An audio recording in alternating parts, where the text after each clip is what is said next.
Welcome to the Mike Litton Experience podcast. Mike has over 31 years experience in real estate, finance, and investing. He's passionate about being a father, a teacher, a realtor, an investor, and a leader. Everyone has a story, and our passion is to help them tell it. And now, introducing the host of the Mike Litton Experience, Mike Litton. So what can you expect from the Mike Litton Experience? You can expect stories that will inspire, motivate, advice that will sharpen your focus, and expert information on real estate, finance, and market conditions. It's a very high risk time. And so we should be more intentional about when we go into crowds. We should look at, like, are you going into a thing that's not well secured? You know, are you going to New York on New Year's Eve? Like, how secure is it? You know, risk assessment is important all the time, but over the next year and a half, I'd be particularly mindful about that. The other thing I would say is to state and local leaders in law enforcement and such, first responders,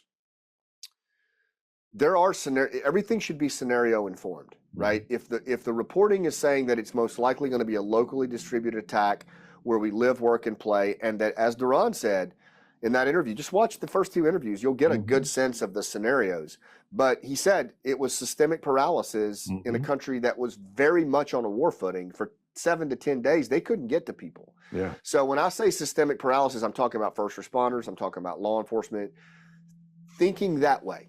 If someone couldn't get to you, or if you're a first responder in an ambulance, what happens if you have a mass casualty and you can't get to people, right? Yeah. Like, what conversations are you having with the community around that? How much asset visibility do you have on combat medics, for example, that are veterans, or volunteer fire departments? Like, all we're saying is look at October 7 and just take that as a template and ask yourself some hard questions around systemic paralysis of first responders for 10 days. That alone, and no comms, that alone could get you having some very, very healthy conversations around contingency planning.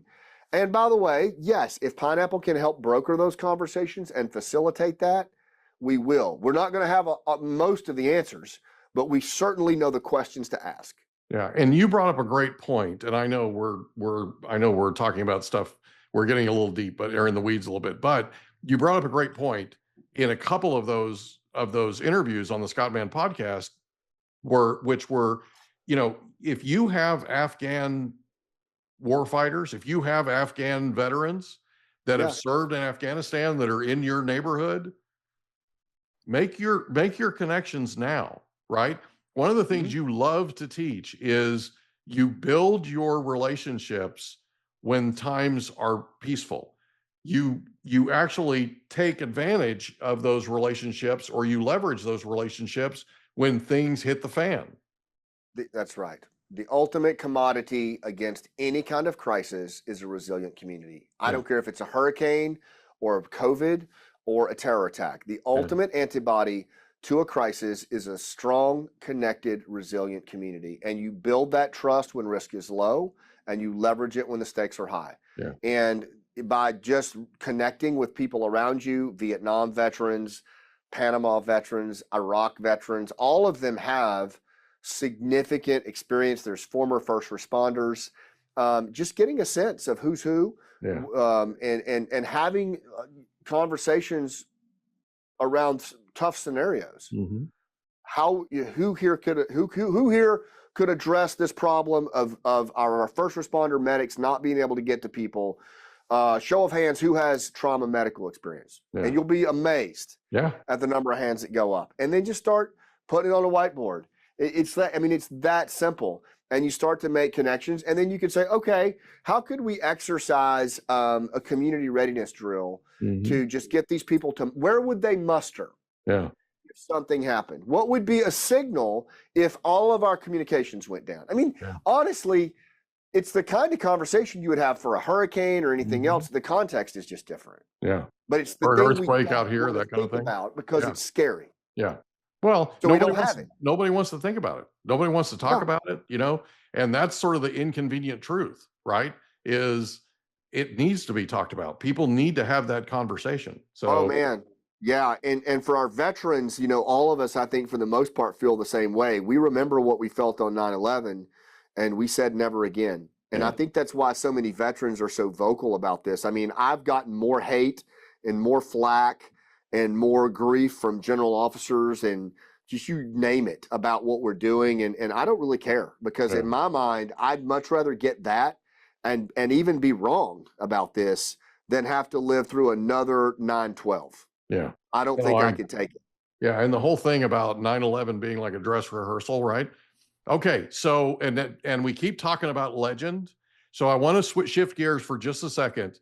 There's a flag behind you. I want you to talk about legend giving you that flag, where it came from, and specifically, let's talk about the frame, and let's talk about what you're doing with your dad regarding the chestnut tree.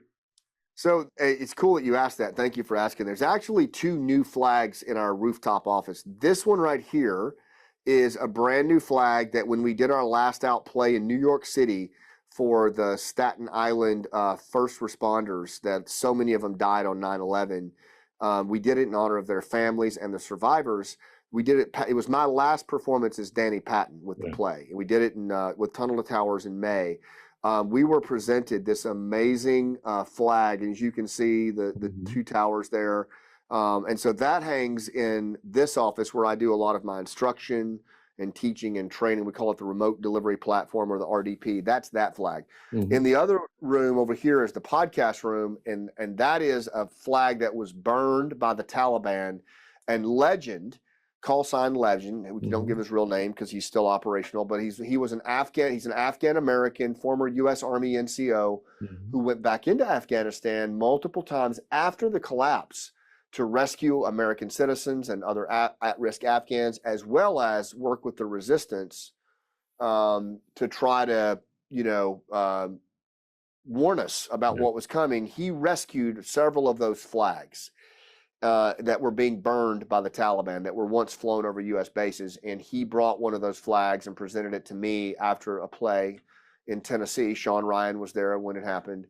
And then he presented Sean with one as well. And so my flag hangs in the studio, and it's framed with a wormy chestnut frame. It's from the American chestnut. My dad, they call him the woodsman, 43-year wildland firefighter and forester. He's on a mission to restore this functionally extinct tree known as the American chestnut.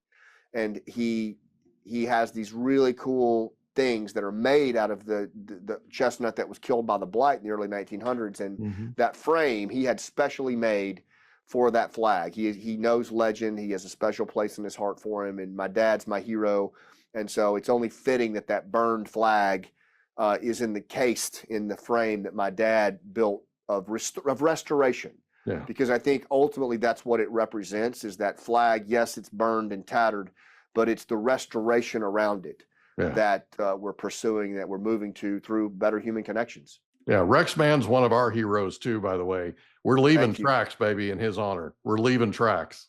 You should have him on sometime. He'd love to come on and talk with you. We should. I'd love to have him on. That'd be awesome. It'd be rough because I'd have to get over all the chills that I would get, all the goosebumps. But it would be great. I mean, just talking about it gives me goosebumps. So let's talk for just a second about Rooftop Leadership. You have an online community that you're bringing to us through Skool, SKOOL. And talk about, it's going to be out in a couple of weeks, I think. Talk about that. Talk about what it's going to look like and how we can participate. Well, I appreciate it. I mean, mostly what I've done over the last 12 years, I've taught human connection as a skill, storytelling, active listening, so that you can be more relatable to people's pain and more relevant to their goals. And I call that rooftop leadership, this idea of moving people up to a proverbial rooftop like we did in Afghanistan with Afghan villagers who were being intimidated and overrun by the Taliban. You build relationships, and then one at a time, they go to the rooftop and they fight back until the whole collective is standing up for themselves. And that's what I call rooftop leadership, this innate ability to move humans through purpose and human connection to bigger things, not because they have to, because they choose to. And I speak from the stage on it. I've done 3 TED Talks.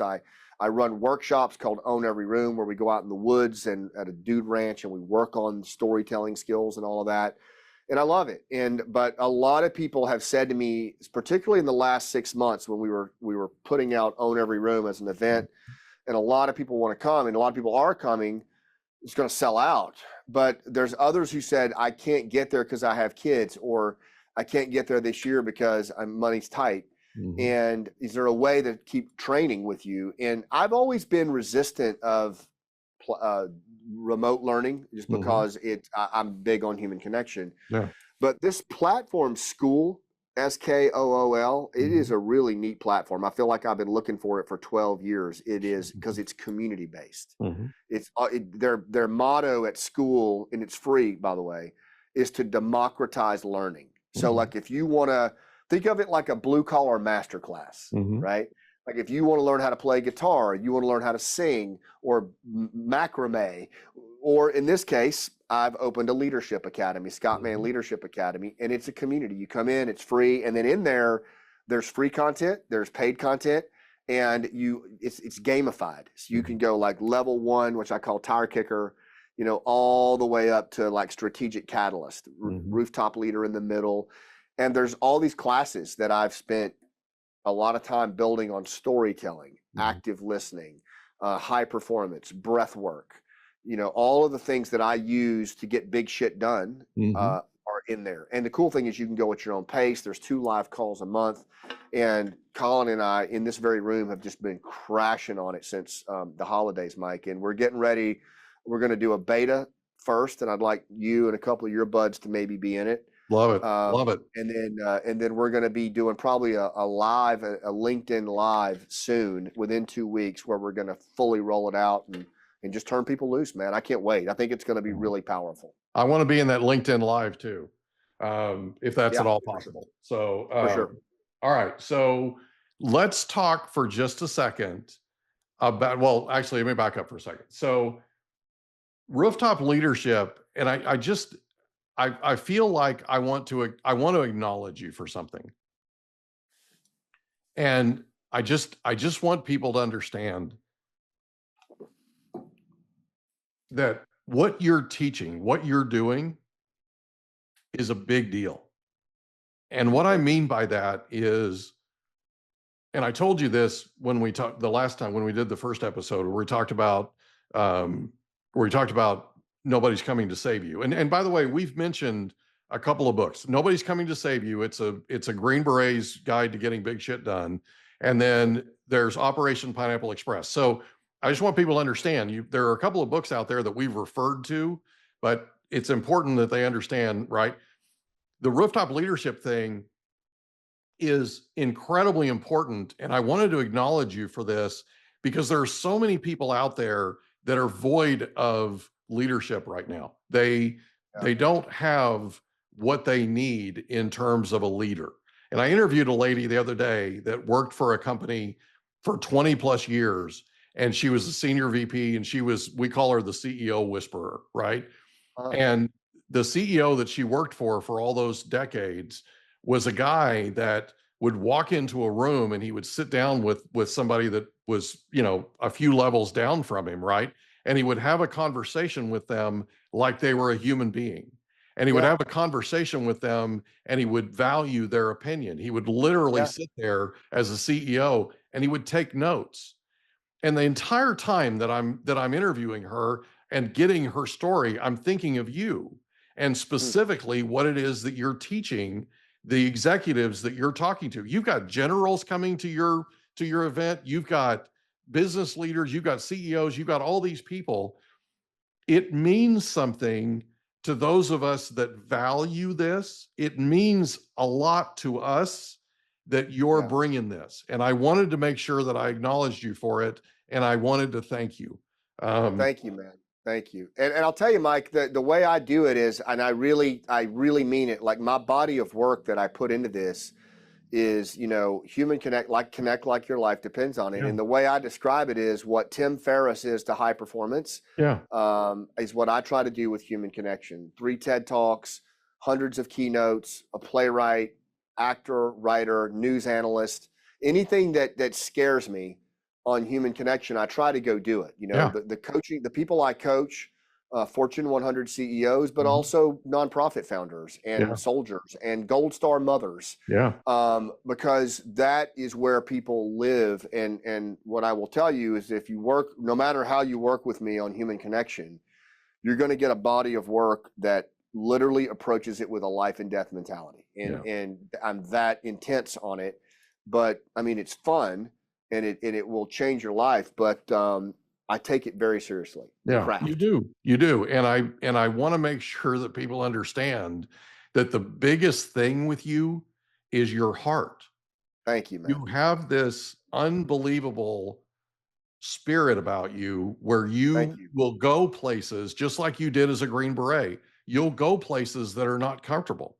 Let's be honest. Yeah. Let's be honest. Okay. Yeah. What people call leadership today isn't even close to what it really needs to be. And it's not close to what you're teaching. What No. you're teaching is they need to step out of their comfort zone Yeah. and they need to reach people. They Yeah. need to reach people like a Green Beret would reach people in an Afghan village. Okay. And it takes a lot of courage to do what you're doing, because these people are not always receptive to what it is that you're teaching. And I think it's incredibly important that people understand that you're standing up for what's right, just like you've done your entire life. Thank you, man. I try to just be Rex and Anita's son, Yeah. more than anything else. And, Stephen Pressfield in the Warrior Ethos, he says that that the opposite of fear is not courage. It's actually love. It's love for the person at your shoulder. And I honestly believe that. I mean, the reality is, most of the time, I feel very much like an imposter. I feel like I'm way out over my skis and I have no effing clue what I'm doing. I really do. And that's how I feel most of the time, and woefully ill-prepared and frankly reluctant to do the next thing that needs to be done. And I feel like a lot of us feel that way. I think at our core, if we're really honest, the stuff that's bigger than us, the stuff that we know needs to get done, we're not hands on hips traveling Overwatch walking into the target. There's a real genuine reluctance where it's something like, I don't know, that's kind of, but then we do it anyway. And I think that is what it needs to look like is my acting coach, Carl, says that vulnerability is when you don't know what's going to happen next and you step into the arena anyway. Yeah. And I think that's how I was raised. And I do try to bring that into everything that I do, because I really genuinely am reluctant to get most of it done. But you're and leaving I don't mind tracks. sharing that in real time. But you're leaving tracks. Well, thank you, buddy. Right? Okay. So I want to talk about The Gathering Storm for a second. It's a book that's coming out. Can you just briefly, I know you've got a Kickstarter campaign, and where can people go to donate to the Kickstarter campaign? Yeah, if you go to tfpineapple.org, you can donate there, and you'll get a book. Same place. You'll get a book. There's like how one of those landing pages pops up, and so you can. What we're doing with this, the idea is to put the book in people's hands so that they can just get scenario informed information and make up their own minds and approach it the way they feel is appropriate. So we're doing that. We're going to try to just cut through all the BS and put it out there. The book focuses on all of that reporting I talked to you about from those veterans groups. And we go in and we actually study several attacks, and we take our lessons learned approach to it. And we just pull out what we think individuals and communities would most want to think about. Right. And it's not perfect, and we're moving really fast. So we're getting it out the door faster than I like, but we need to. So there's that. And then if you want, there's also the opportunity, if you want to schedule a call, like a Zoom call with Sarah, one of the lessons learned guys, myself, maybe even Duran, if we can get him on, the guy that was on episode 2, but a group of experts who can just talk to you in real time about your context, and more importantly, answer questions you might have for an hour and a half session. And I think it's like $1,000 to do that. And it's usually a group of 5, very hands-on, and we can come to places and do that. That's obviously a bit more resource intensive, but it's available if you really want to do it. And that's Gathering Storm. And also just know that you're going to see me talking about it on my podcast, your podcast. You're going to see me on the news. You're going to see me engaging federal leaders. We're going to hit them hard because that's another component. Without the federal government, we can do all this state and local stuff. We're in bad shape, man. If the federal government doesn't wake up and get involved, and we don't close the gap, we have a real problem. So we're going to be that advocate also. So when you donate to Gathering Storm, you're paying for us to get up to DC and engage. You're paying for us to get the podcast and tell the story because nobody else is doing it. Yeah, gotcha. Okay. So we talked about Rooftop Leadership, talked about Gathering Storm, talked about first responders. Let's talk about Last Out. Woo! Yeah. Man, that's so Last Out go ahead. is a play that you wrote, never written a play before. No. Right? And the Gary Sinise Foundation ends up sponsoring you. Yeah. And you end up, I mean, this whole thing is bootstrapped, right? You literally did this out of your pocket. And, and Monty at one point turned to you and went, "What are we doing?" Right? And you're like, "I feel like if I don't do this, I'm going to die. I got to get this out." Right? Yeah. And so, and this is again, leaving tracks, but you go out and you write this play, never written a play before. You write yourself into the play, never started a play before. Now you have a new evolution of Last Out. Talk about and you talked about it on episode 1 briefly. You kind of gave us a little bit of a preview. Talk about what you guys are up to now. I need to, while I'm thinking about it, remind me, and I'm going to send you the link on YouTube. There, it's called A Voice Never Heard, but it's the documentary of the play, and it's behind the scenes. It follows us on the road, and it profiles how it originated, everything from like 2018, 2019. It's really good.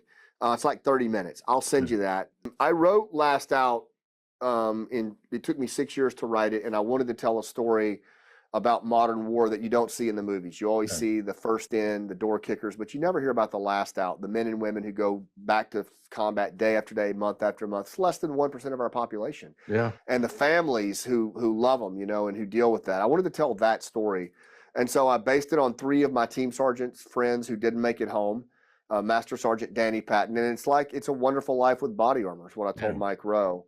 And again, like the play is about a Green Beret Master Sergeant who is mortally wounded in the first scene, and he's trying to ascend to the warrior resting place of Valhalla, but he's stuck between his fire base and his living room. Yeah. And he can't ascend. So his best friend Kenny, who was killed on 9/11, based on my best friend Cliff, who was killed, comes down and with 4 other operators becomes the people in Danny's life that made his heart pump the most blood. They become his wife, Lynn, his son, Caden, his arch nemesis, Lieutenant Colonel Smith and Saeed Wally, and all these other characters. And they take Danny back through his life and they expose him to these different memories, going through the Special Forces qualification training, 9/11, getting married, having his child, and then deployment after deployment as the wheels start to come off and he finally realizes what he's holding on to and he ascends. Yeah. And the audience goes for that full ride, Mike. They go for that full ride with Danny and his family. It's all veterans and military family members in the play. Yeah. And then the lights come up and we do a talk back and we talk about what came up. And I wrote the play for civilians to educate them and politicians, and then to validate and heal those who lived it in the military community, and then put them in the same audience at a community level and let them talk about it. Let them, we facilitate a talk back. Get it off their chest. Yeah. Yeah. It's the first year that I have not been in the play. It's our 3rd touring season. We just did Columbus, Ohio. And I will tell you right now, we're building the 2025-26 touring season out. It's about a 25K lift to bring the play out to your town. It's a great way to bring people together and do a community project. It includes 1 or 2 shows, Friday, Saturday night. Talk back after every show. It includes an engagement with like your local VFW or, American Legion dinner type thing. And it also includes a storytelling workshop. The morning after the play, we bring in first responders and Gold Star family members as story coaches, and we train your local first responders and veterans and their families on storytelling. So it's a really powerful community level event that results in civilians understanding better the cost of war, and veterans feeling validated. And man, it's been very impactful. We're just getting it going for 2025 now. And if people are interested in that, they can go to tfpineapple.org and contact us there. They can DM me on LinkedIn, but we're looking for hosts, and we'd love for people to host it if they want to do that. And if not, go to Amazon Prime and you can watch we filmed it during COVID. For folks that can't get to it, last out, you can see it on Amazon Prime as well. That's perfect.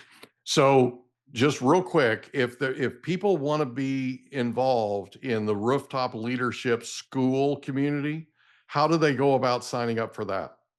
Go to scottmann.com and just, be tracking there, and pay attention to LinkedIn. If you're not following me on LinkedIn or Twitter or any of my social handles, and again, scottmann.com has all of that, and I know you'll put it out, but if you just follow me on my social handles, we're going to be doing a live event soon where we're going to announce that.